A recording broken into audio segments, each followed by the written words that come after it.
Hi,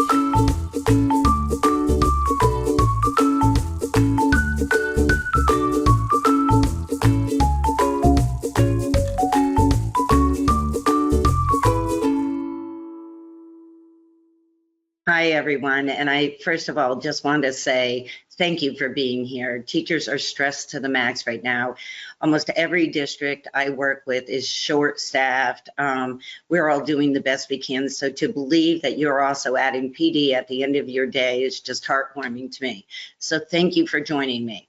I also want to acknowledge that we are all in very different places when it comes to the sciences of reading. So we're going to learn tonight a little bit about the fact that some of the science is not new, and there's so much science when it comes to reading, and how we decipher that science matters. So I'm going to be sharing a little of that with you, and then of course sharing with you how do we quickly and easily find the quickest path forward for our struggling students. Because in the end, the pandemic taught me very much that we need to focus on quality of instruction and stop with the quantity. We are always trying to teach so much that the quality was put aside.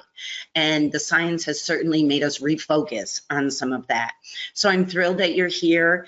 I know I've probably met some of you on the road. I have been privileged to present in every state in the United States, with the exception of one, which I will be visiting soon finally, and I'll be able to say all of them.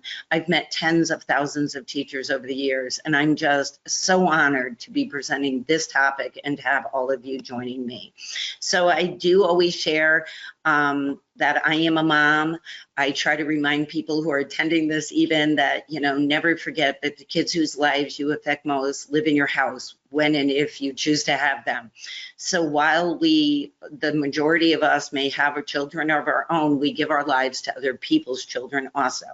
So please remember, you know, if everyone put their kids first, our jobs would be easier. My second job is, and mine are grown and out, but my second job is I am a certified teacher in New York State. I am no longer in a classroom full time, but I still hold my certification and I visit those classrooms whenever I can. I am certified pre-K through 8, and I have taught every grade full-time except for 4th. And so it gave me a lot of perspective on where they come from and where they are going to. People at the time thought I was nuts to move so much, but I think it gave great perspective. And then the greatest privilege of my life has been able to share with teachers and be invited to present at national and state conferences, and now out of the country this year in both Greece and possibly Dubai very soon. And so I am very lucky. It gives great perspective, but it also allows me resources that most people don't have at their disposal. And it's important that presenters share those resources in a way that makes teaching easier for everyone.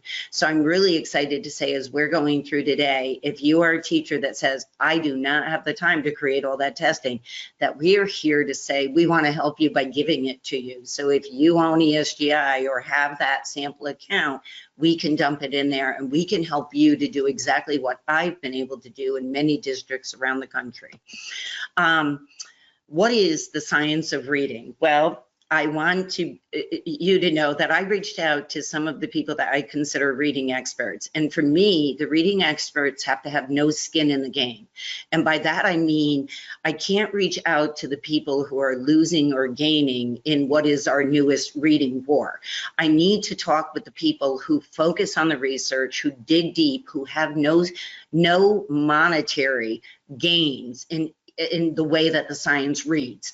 And that's important to me. So you're going to see me actually quote one of my favorite reading experts in this country. But we also need to realize that what is the science of reading? Right now, it depends on who you talk to. There is absolutely no agreed upon in the realm of science a definition of what the science of reading is. We coin the phrase and everyone's using it in different ways, nor is there any official body that can dictate a sanctioned meaning. So the International Literacy Association has not come out with a definition of science of reading that's official. So it's important to note, Reading Research Quarterly, probably one of the most dependable research publications we have in reading, published a Science of Reading issue. In fact, it blossomed into 2 with more than 50 articles. And there weren't 50 definitions, but guys, it was close.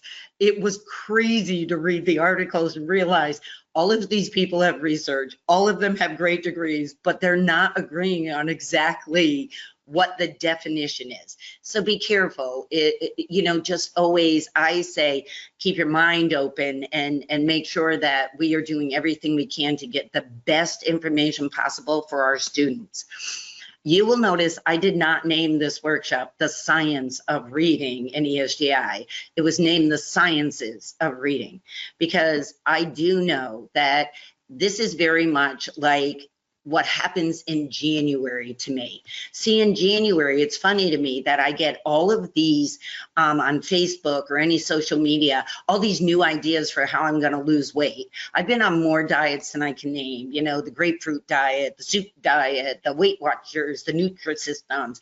I've tried everything over the years. I gain it, I lose it, I gain it, I lose it, and I'm always somewhere in the middle. But every January, I will get emails that tell me, listen, we've got the new scientifically proved. They forgot to tell you that it was proven on baboons, but the reality is that we have to be very cautious when people are selling us things at who did the research, why the research was run, and is the research based on all of the components necessary to then take it from the pages of the researcher and implement it with children in our classroom.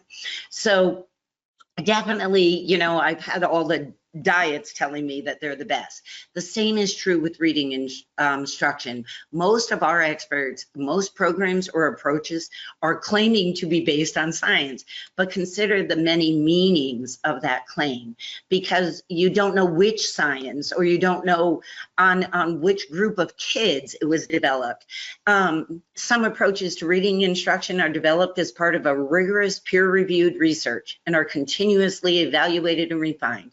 Others, they're done by practitioners who draw on experience and whose insights are validated by inquiry after development. Many are based on well-known principles from research or assumptions about learning in general, and some of those have been proven to be wrong. And we're going to talk about those also. We have to acknowledge what we all can agree was wrong. But you even have to acknowledge that in the end, that some research-based instructional tools and practice have been shared, explained, interpreted, misinterpreted, reshared so many times that they bear little resemblance to the original research on which they were based. So I am one of those people that say, we have experts in classrooms. They aren't the researchers, they're all of you. See, if I give you 2 choices today and I say, I'm going to take the kid that you love, the child that you love and care about, the grandchild, the niece, the nephew, your own child, your foster child, I'm going to put them in one of 2 classrooms. See, the first one, class number 1, I'm going to share with you is that we can place them in a school that has every resource under the sun. We're one-to-one technology. We have are fully staffed. We have an aide in every room. We have everything you want in terms of resources. I need to tell you, we have the worst teachers in the United States right now. The second choice is a school that doesn't have a lot of resources, but I will tell you they have the very best teachers that we have available to us right now in the United States. And I'm going to ask you, are you putting your child in number 1? Or are you putting them in number 2? And I have done this in workshop after workshop, and every teacher says, I'm going with number 2. I am too. We're waiting for Superman. You are my Superman. The teachers are my Supermen and women. And so it's important to remember that that's never going to be replaced by any reading program or strategy. There's never going to be something that takes the place of a great teacher who is educated and wants to continue to learn. So Definitely ASCD has put out that great article, The Sciences of Reading Instruction, that address the many components that have gone into it. I find one of my favorite articles, Conflict or Conversation, Media Portrayals of the Science of Reading. And at first I laughed about it and I said, conflict or conversations, we're all just talking about it. And then I realized that there were teachers actually being bullied about not coming in line quick enough, or a school that didn't have the money for the resources being detrimental to children. And I thought, you know, we could all learn to be just kinder by recognizing none of us walks in the same shoes. I have a school in California. It's a huge district. We have invested tens of hundreds of thousands of dollars into programs that we can't just say, hey, Science of Reading said this doesn't work, so we're going to ditch the whole thing and just start with what they say would be best. And there's other places that are like, hey, we can, you know, plow forward and we can get all the best things. We're all in different places and we truly need to be kind about each other. This webinar, I hope, will show you how, wherever you are, you're that 0, you're that 7, 8, 9, or 10. I want to make sure every one of you leaves with something that you feel you can apply under your circumstances. I wish we were, you know, could all be in the same boat and that it was a yacht, but some of us are barely on a life preserver. So, you know, showing grace to everyone that's trying to do their best and moving forward is important to me. It's worth adding that there's an implicit history of inequality. Now, I work on two things on the road as a consultant, and I'm embedded in districts. I work on management and I work on reading difficulties. And so kids who struggle in reading or reading programs. And all of those seem to end up in the highest poverty schools in the United States. So my district in California, my district in Las Vegas, the districts that I work with in Ohio, Illinois, these are not top performing schools, because implicitly what you find is we tend, when we're in those schools, to buy scripted or very routine programs because we're a revolving door. Teachers don't often stay, or we're constantly challenged with not having enough staff and needing something that anyone could do. So often keep in mind that, you know, the inequality behind the reading wars has lots of facets of why it's happened. We do know, on the other hand, that child-centered, unscripted approaches that depend on the teacher's use of data. And my new saying this year is, if you say it, unless you have the data to prove it, it's just your opinion. And I've been saying that over and over again. And that's why ESGI has become so invaluable to me as a consultant working in the different districts, is because I need the data to prove what you're saying. And I need the most direct path to that data. I don't have time anymore to take the long ways around. So in the moment, analysis allows us to change what we're doing tomorrow. I can look at data we collected today on ESGI and say we need to change what we do tomorrow morning with Group A. But this has always, you know, most of the time you find that in the better funded, the better resourced, experienced teachers who are trusted to make decisions without being told you have to do it this way. And those results are amazing. So keep in mind, depending on the population that you teach, your needs are going to be very different. And I'm not going to continue to read over, but I will share this, and actually I've directed you to the article on that first page that the ASCD put out. But there are multiple fields of science that are competing right now. And I think the easiest way for me to say it to you is that there are some that are coming down a neurological path of what the brain does when someone is learning to read. And others are based within the instructional research that we have of what works in a classroom and what works with different style of learners. And if those two pieces of research have not meshed, then they sometimes become very useless to us because they're not based on both sides of what we need. So I like to be reminded, and I hope that all of us can be humble enough to realize that the green is what you know, The blue is what you know you don't know. And of course, the orange is what you don't know you don't know.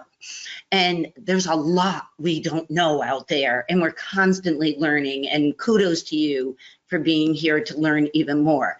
We do the best we can until you know better.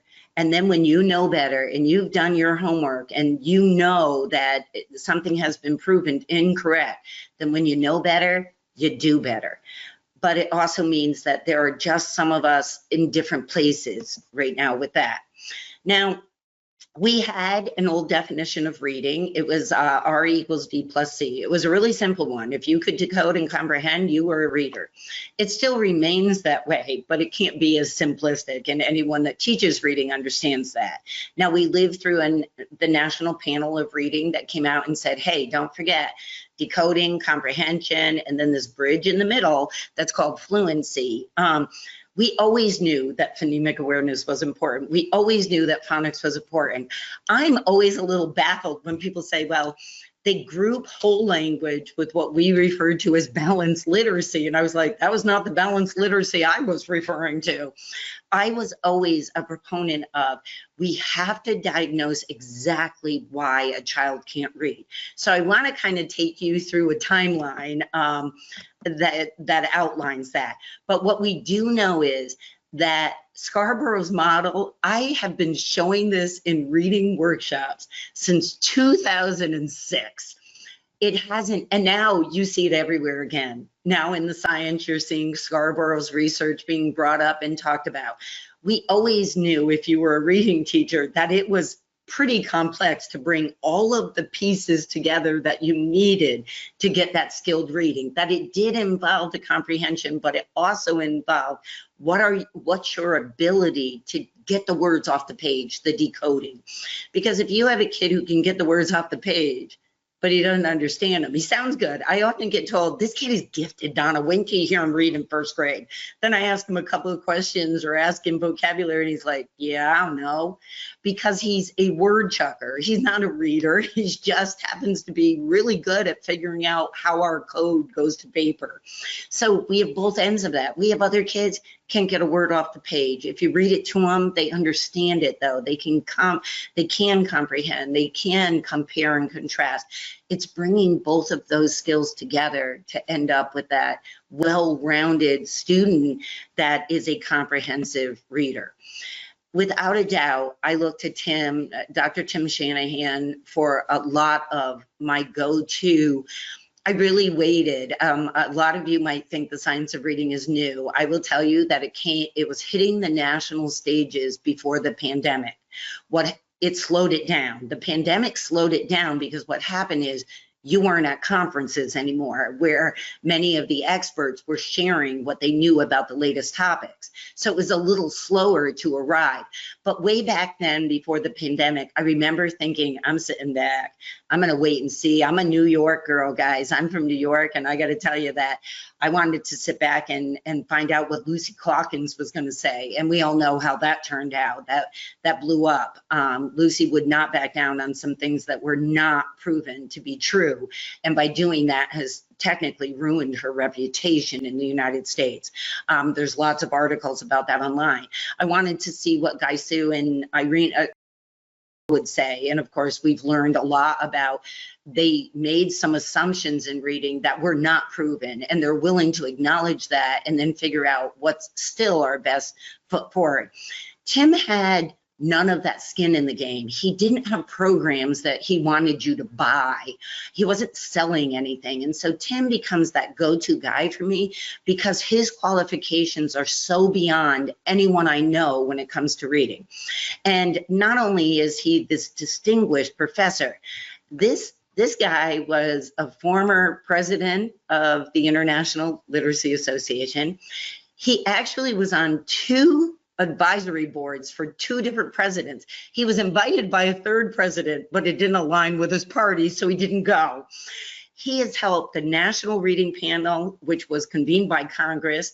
He has chaired federal research review panels that examine research. He's a national literacy panel for a very dear to my heart, language minority, children and youth, National Early Literacy Panel. He's also a former first grade teacher and was inducted into the Reading Hall of Fame in 2007. Even more impressive to me is the number of publications that he has written articles for. And when I say that, I mean he has written and published over 200 articles on literacy education. He has no skin in the game. And so I really looked to what he would say as the science started to roll out. He definitely, some use the term science of reading to describe the neurological and cognitive science studies of how the brain processes. And as I said, he feels that some of those, while being touted as science of reading, are ignoring the instructional research that would have to intertwine with that brain research to make sure that we improve in how we deliver literacy to kids. The lack of research supporting an instructional approach is not proof that that approach does not work, even if it hasn't been tested yet.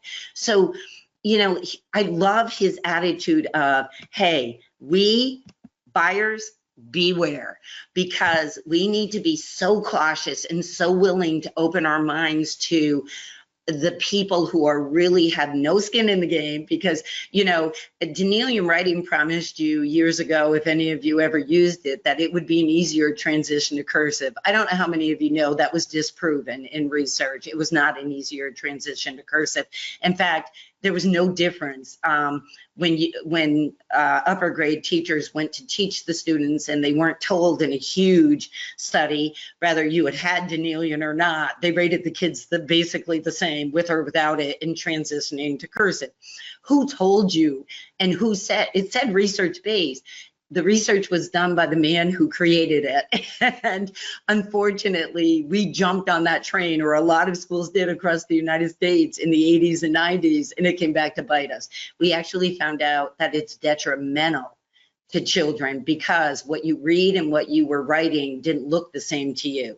So it actually lowered scores instead of increasing scores. So I'm just saying, buyer beware. So I'm going to show you some, this is actual data from one of the schools that I work with in the United States. It's first grade progress. So beginning of the year, this is our graph. So BOY meant beginning of the year. This is the same first grade, all of the same classes, majority of the same kids by middle of the year. No one can argue that we were able to take kids who were well below grade level and move them significantly, create more above, because it's always easier to push the green into the blue than to push the rest of the colors forward. You couldn't argue with the results that we were receiving by doing several interventions and starting to say, how do we get the most direct path forward? So it happened in second grade.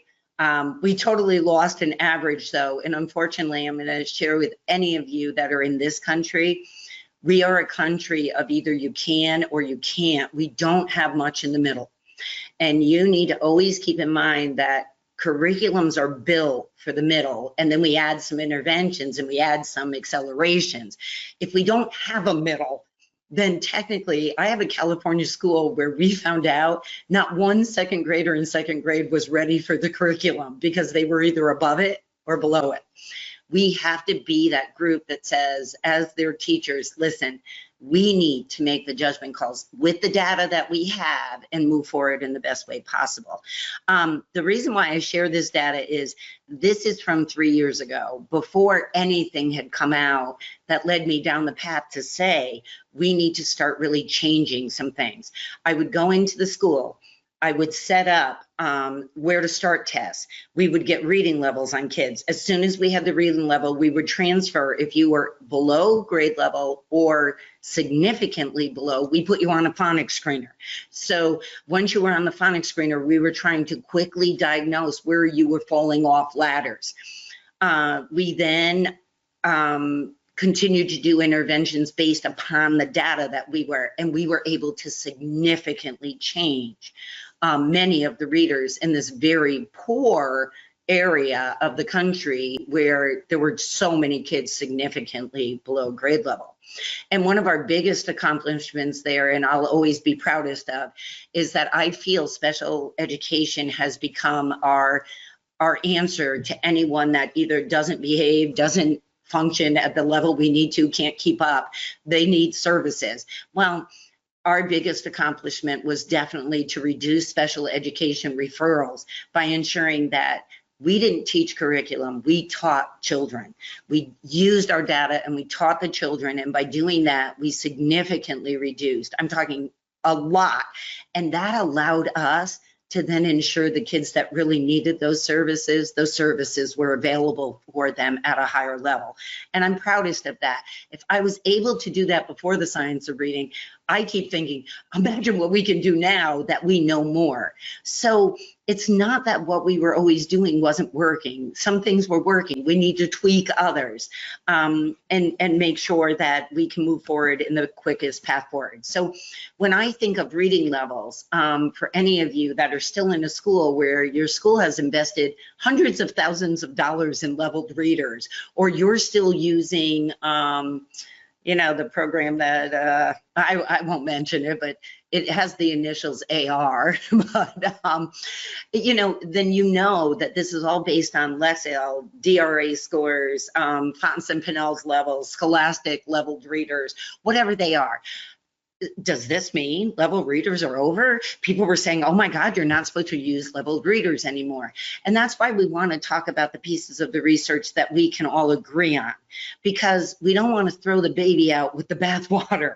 So when I think about our path forward, I do think that there are some things that have to happen quickly. And I know they have to happen in small steps, but those steps have to be taken quickly. The queuing system has been disproven. Even Fonts and Pinnell is willing to say, hey, we might have gotten some things wrong. That, you know, I know some people call it now guess and go, that those beginning, the A level, the B level, those levels were allowing kids to basically either memorize text and read it because it was so predictable. This is an apple, and you had a picture of an apple. This is a pear. There was no focus on the phonetics of the word pear because you just had to look at the picture and say it and smile. But when you look back, those queuing systems basically ended at about an E level. Some people say D, I say E, but somewhere in there. That's when it became text that was based much more on you understanding the phonetic qualities of our language. So we would often say, you know, I don't think you throw out the baby with the bathwater. I think you acknowledge that A through D no longer exist as we have known them in the United States, because the research has been very clear on showing us that by teaching kids to do that, we were giving them a crutch that kept them from actually having to phonetically figure out the words. I don't know how many of you have ever heard this, but I literally used to quote this. I quoted on a stage at International Literacy Association one year, probably a decade ago. Our language follows our own rules 47% of the time. So that was my justification for saying it can't be all about phonics because we just can't trust it, because 47% of the time we don't follow our own rules. Only to find out under the new research and being willing to acknowledge, I didn't know that 83% of those other 53% of the words actually were only one rule off. And if that was true, then if they had a stronger phonics base, so many more of them would be able to read. So yeah, I'm learning. I think we're all learning. The queuing system has been debunked. There's no way to get around that. That there needs to be a bigger focus on phonics and application of phonics. Now, I have been after this for years. I sat next to a man on the plane one time that asked me what I did. I was dressed in a suit because I was keynote at a state conference. And when I got on the plane, some teachers were getting on the plane. They happened to be at the conference that I keynoted. And he said, don't they look like teachers? I said, yeah, they do. And I was just about to say, I'm one of them. When he said, wouldn't you love to be a teacher? They have it made. And I'll never forget thinking, oh my gosh, you're one of those people that has no clue.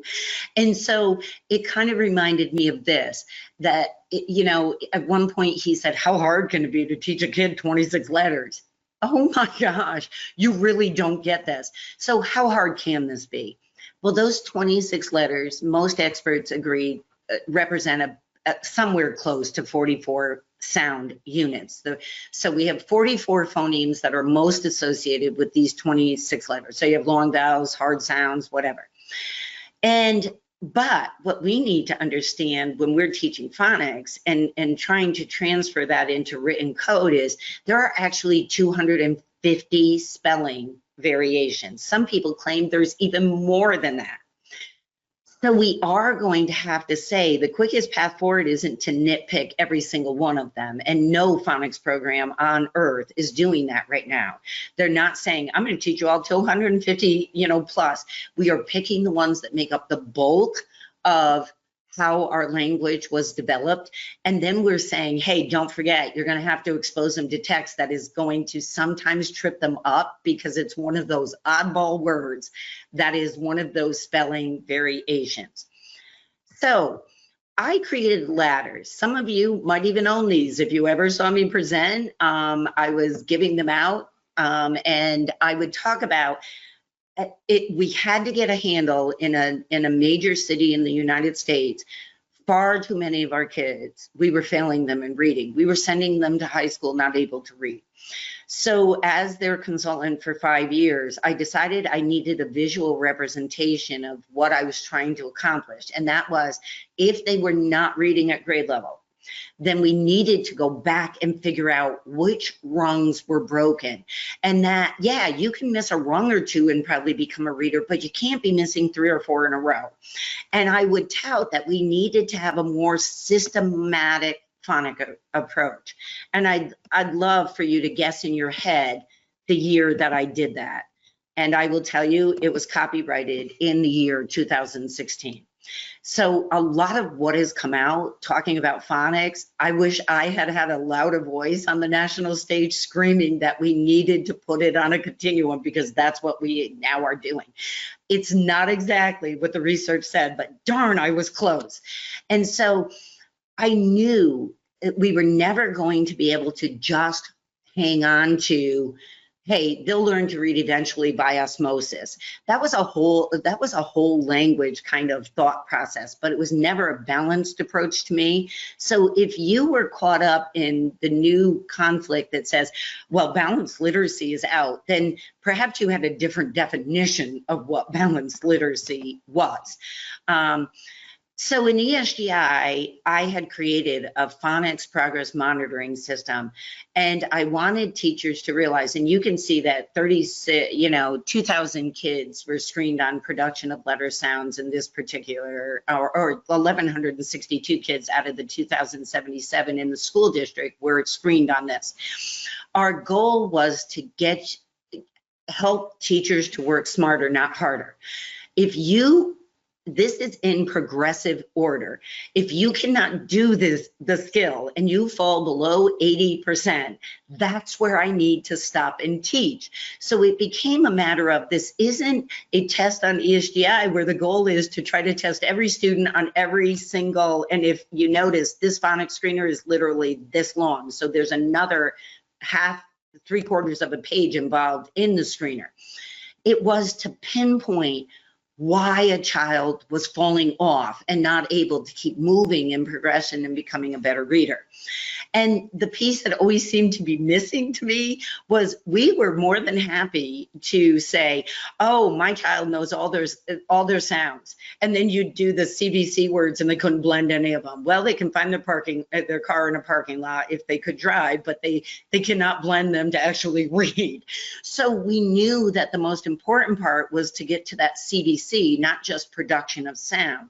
Then once you were in the CVC, okay, great. You can read individualized words. That doesn't mean that you can apply them to text, though, because you're going to need some of those high frequency words around them. So I always included, and you can see in the red circle, here's the skill in isolation, but show me that the kid can apply it, and you wouldn't believe how many times kids would fall off. So you can see that 911 kids were tested on CDC words. Only 724 made it over into that next tab to actually be able to read them in text. So we really wanted to look at our screeners and say, are they applying the skill as much as an isolated skill? That has been a big problem over the years when we talked about high frequency words, that kids could read them on flashcards. I was a second grade teacher for 8 years at the beginning of my career, and the group that I was with had 100 years of experience in second grade, and I was just a young and out of school, and they said, listen, if you don't do anything else, teach these words. And I'd flashcard these kids every day, and I'd write on the report card, knows all 100 of the most frequent words that we gave them. And then we get to reading group, I'd be like, okay, read this. I don't know that word. Honey, you know that word. You read it this morning on the flashcard. No, I don't know it. Yes, you do. I marked it on your report card that you already know it. They could read them in isolation and couldn't transfer the skill. So remember that all of the research is telling us that we're trying to now make sure that we align the phonics that we teach with what you practice in. So now you hear a great deal about decodable readers as opposed to leveled readers. So we're going to get to that. So if you are in a district where you are thinking, well, we haven't bought any particular program, or we have an old program, or we have zoo phonics or fundamentals, then I can tell you, you could modify if you wanted this particular tab, and I call it choice 1, generic. It goes right in order and brings you all the way to the highest decoding skills we have, which are the 6 types of syllables, suffixes, and prefixes. And so it can go all the way up. We are testing 6th, 7th, 8th graders on it. I do high schoolers that struggle in reading. It will take you all the way up. You might not need all of that, but this is a very generic one that you could modify to make your own. And ESGI could, after this workshop, they will be sending a little survey that says, hey, would you like to have one of Donna's tabs for free dumped into your account, and you can just start with a lot of work already done for you, and they are in order. So that's the generic one. Think choice 1 if that is kind of your situation. Some of you are sitting in schools that are racing to get ahead of the curve, and so you've looked at a very popular phonics program in the United States right now that you probably recognize by looking at the progression of skills. When I built these, they were done by quarter for a specific district, and they also go in progression. I will tell you that there's no reason to know letters if you can't get to that last test. And so we have to get used to the application of why we teach certain things. This is a very different screener. And if you own this program, you're going to recognize this as the level 0 type of. This would be choice 2, but this is very confined to just that particular program. That program also uses, when we get to it, a different identification for high frequency words. So that would definitely be choice 2. So when you're going through these, they are progressive. You drop below 80, we stop. We don't keep dragging you through skills you don't know. I love when teachers say, I just wanted to know, Donna, all of it. Great. The last 8 tests are like, they got 1 right, they got 0. That's frustrating for you. It's frustrating to them, and we don't have time. It's not our quickest path forward. So it definitely is based upon the idea that you can identify where they are falling off, teach that skill, and then keep moving. So the focus on phonics and the application of phonics has, of course, been agreed upon even by every expert I talk to, as we have to have a systematic, explicit system for teaching this. Now, will some kids go through it quicker? So do not let some package program tell you, hey, you should do this every day for this many minutes with every single child in your class. Because if you had a child that was already past that, you don't teach someone that knows how to drive a car, and you don't teach kids skills that they already know how to do. So we always have to keep in mind, how much time are we spending on it? Who are we providing it to? High frequency versus sight words. we definitely are in agreement across the board for most experts saying there's a difference. We can no longer say, I used to have a sight word board, which I did. We can't now say that those are sight words because sight words are personal to people. A sight word to me might not be a sight word to you. If I have loved the color purple since I was 2, chances are as a small child, I recognize that word on sight. If your favorite color was not purple, you may not recognize it. It's still in my sight word vocabulary, it's not in yours. Whereas high frequency words, we all agree now that these are the words that appear most frequently in text. There are 100 words that make up 50% of text. So we need to all agree on those words, and we do now, and that's very encouraging to me because I've been also on that bandwagon for a long time. So when you're progress monitoring them, do you look at groups of 10? Do you look at groups of 25 at a time, depending on what grade level you teach? And do you always, once you have a certain amount of them where kids have mastered them in isolation, are we then checking the phrases?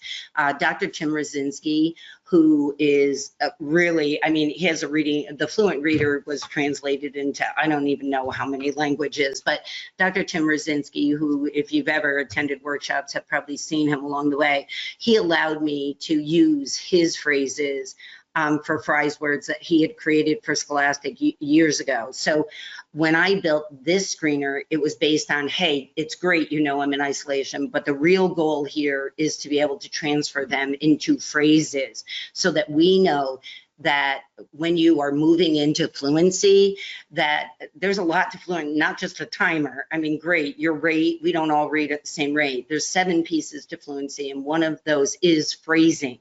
So we definitely want to go back and say, are we kind of progress monitoring that in our attempt to get the best reader possible?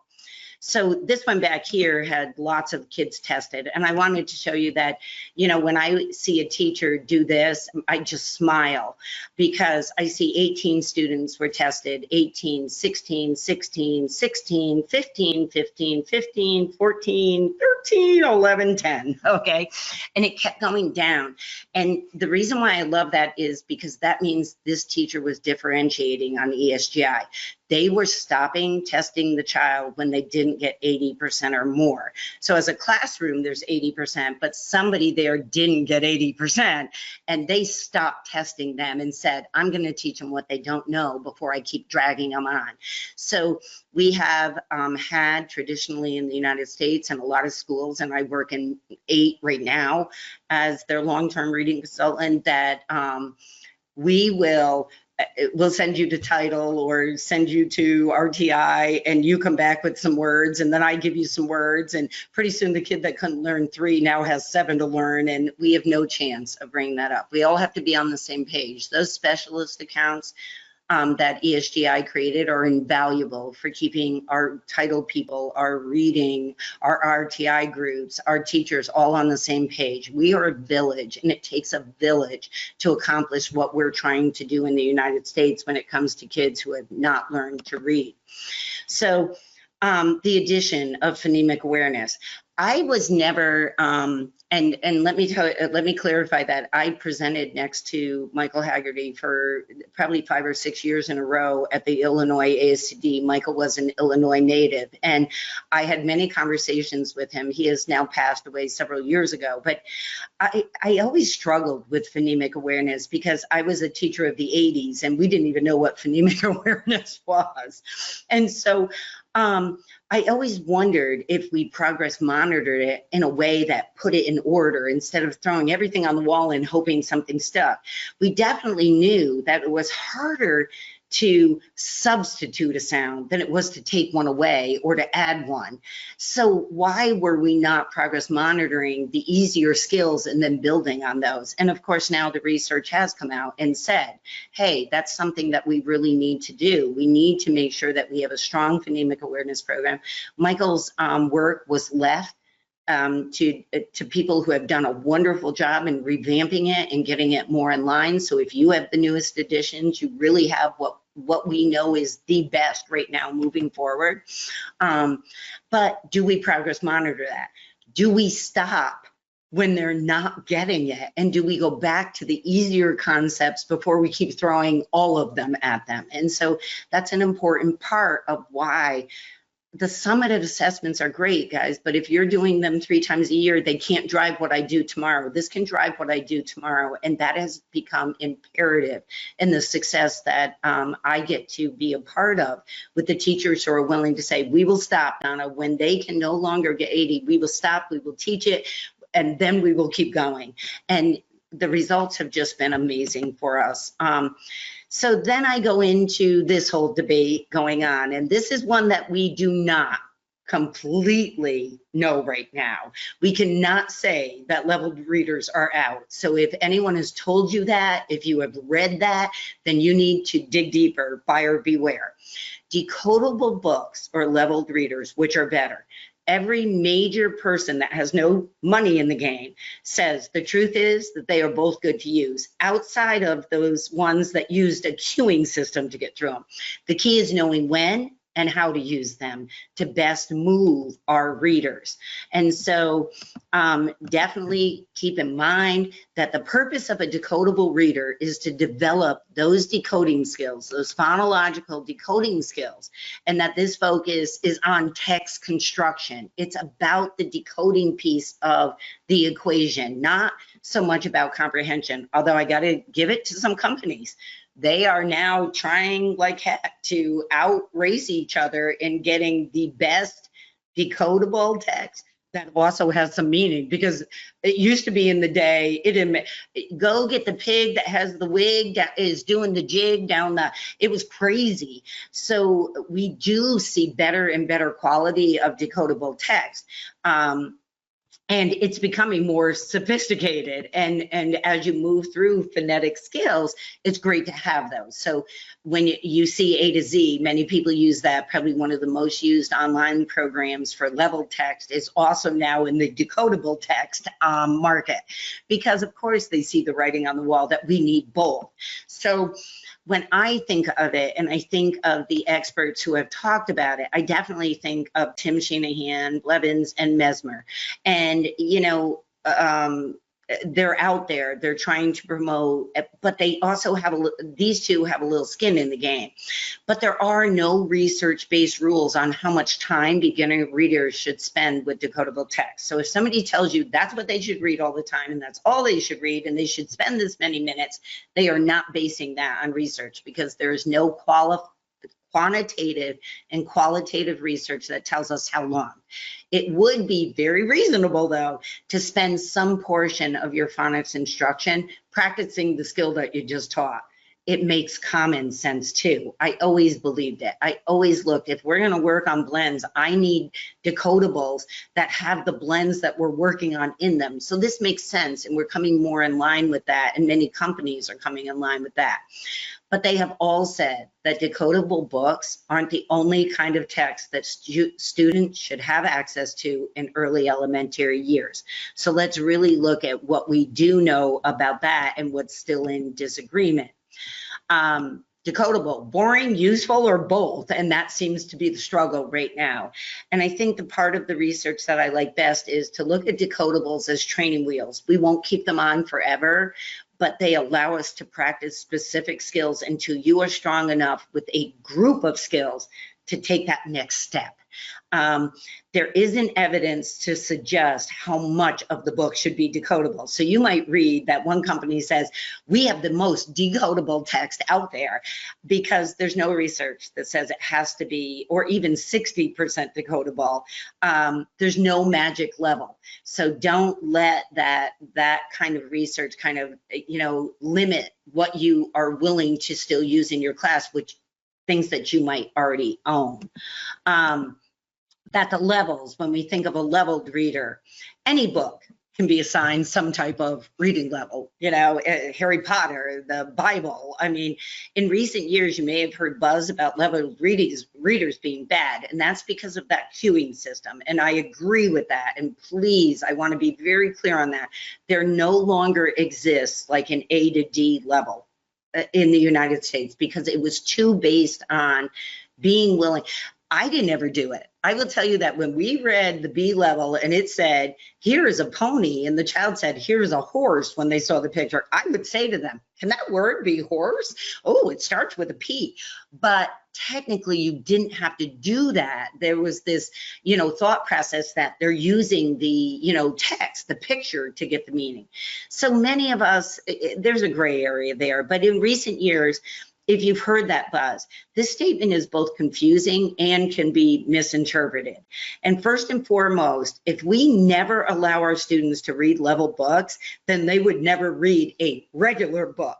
They wouldn't be able to enjoy Frog and Toad or learn about Jupiter. Just because a book has been assigned a level does not mean that it's bad.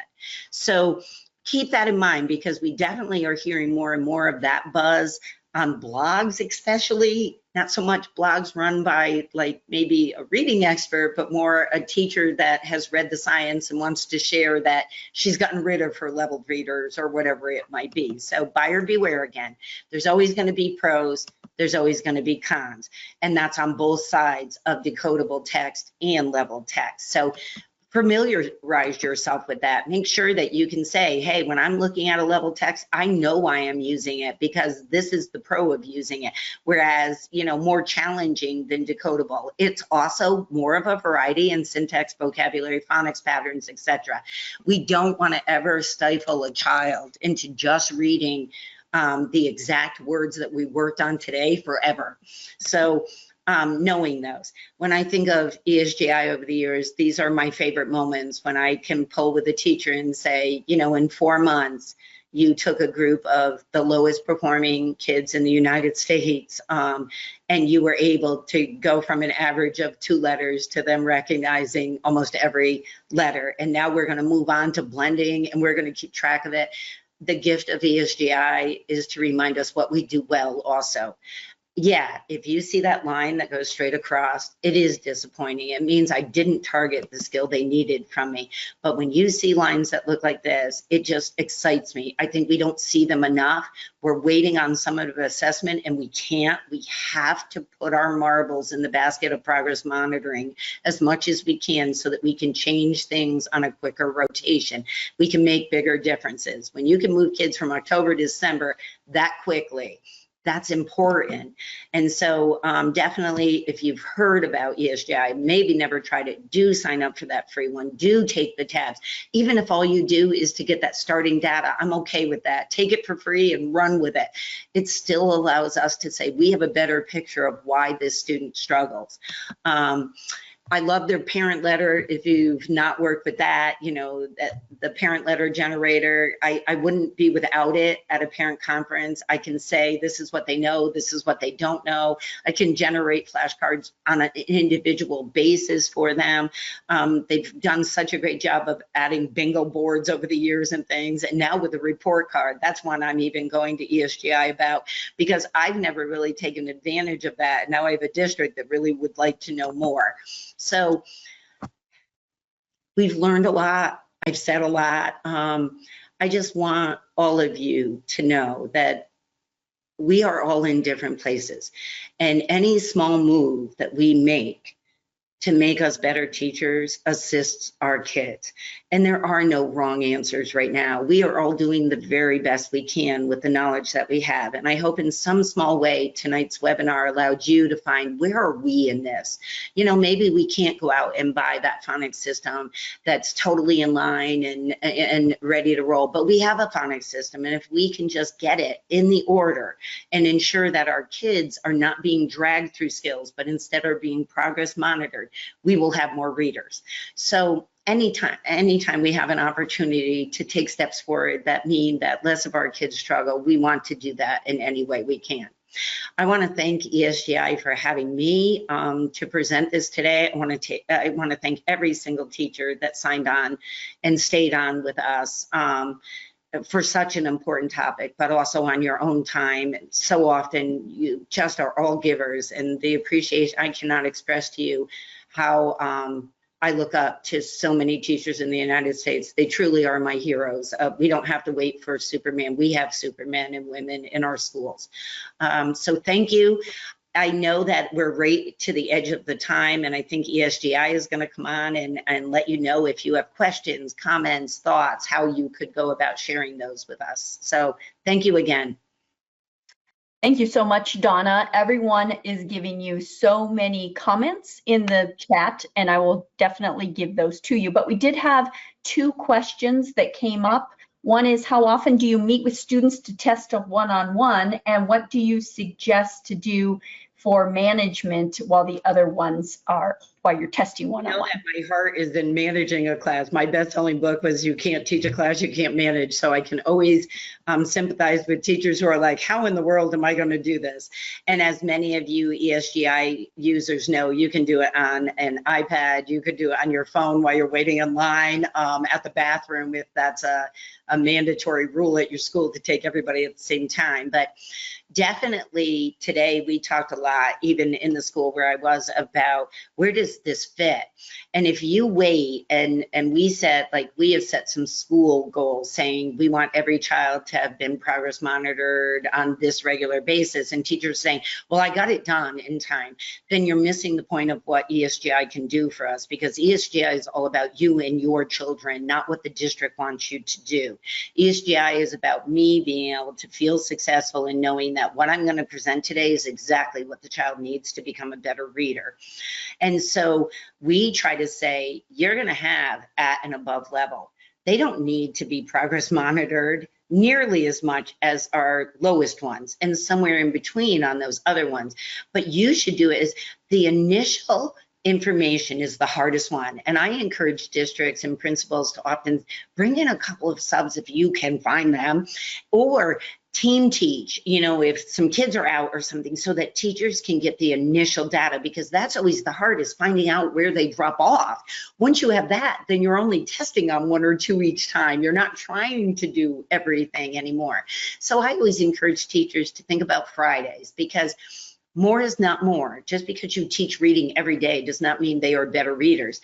Lots of my, 5 out of the 8 have adopted a plan that says we do reading groups, individual RTI intervention groups, Monday through Thursday. On Friday, we look to assess, and not so much the summative assessment, but just progress monitoring. Did what we do this week work? And if it did, our groups might need to change. I love ESGI for this because it's simple. I uncheck the box and throw you out of the group and into the other one. If you're absent today, I love the thought that I can say to a teacher, take him out of the group. Don't let him skew what you're doing with this group today, because if he's kind of the low end of the group, you might be able to do something much better in terms of moving him forward by taking him out of the group for the day. He's absent, and then putting him back in at the end of your reading time. So look at it as, where can I find time?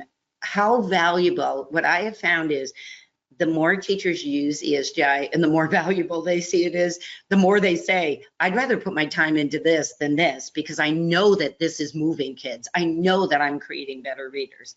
And it's just a matter of, we can't buy you any more time, but certainly spreading it out. I would never suggest, hey, pick Friday of the second month and try to do every kid in your class. This is one-on-one. You get a true picture. Even when kids are fudging the summative assessments and saying, well, one of them told me in 3rd grade, I counted to 60 and then I hit the button, so she doesn't know that I'm not reading it. So he counts in between every question. Great. That's really a great tool for us to figure out what you need in reading. And instead, this is a tool that I know has validity because I was there. So making that time is important, but you can spread it out any way you want. Donna, last thing, I just want you to emphasize one more time about the tests that are going to be put in their account, and that they are in a progression and in order, starting from left to right and down. And we are hoping, Rochelle, and we have been challenged by this before, that they come over in the right order, and we will ensure, I am hoping to get to Kristen what that order is for each of the tests so teachers can check themselves. But when the I'm trying to find them now just so that. So generic, the generic tab is a phonics progress monitor. You can see it says phonics progress monitor on the heading up at the top. High frequency words, those are in groups of 10. If you wanted that, that definitely can also be put in your account so you don't have to populate a tab and start from scratch. If you want them in smaller groups, like groups of 10 for the phrase words, plus the phrases would also be there. And then, of course, that other, the very popular phonics program right now that's in the United States that uses red words, we also have that choice available to you. So you could say, hey, I don't want the generic phonics. I need the phonics screener for progress monitoring, choice number 2, and I also need the red words that go along with it. So if you own that program, you will know exactly what I am talking about. And as I said, you're talking about hundreds of hours worth of work. And the goal here is that we as a village increase reading across the United States. So I'm so thrilled that ESGI is willing to share out these tests with everyone that attended tonight. Thank you so much, Donna. We're so happy to have you each and every time that you present a webinar for ESGI. And now we're going to talk about the winners of a free ESGI year. So if you did sign up for a trial and your name is called, you will receive information on how to convert that trial into an account for 1 whole year. So tonight's winners are Allison Rogers, Amber Matke, Zoe Garcia, Valerie Guglielmi, and Teresa Cucaresi. So you are the winners tonight. Look for your information in an email.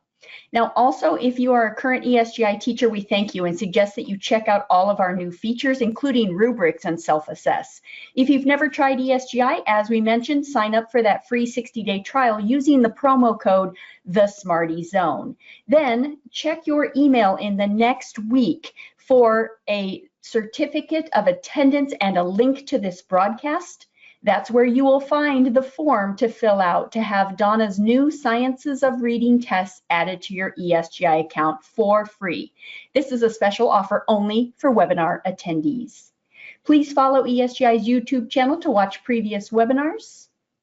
Thanks again, everyone, and have a great night. Thank you.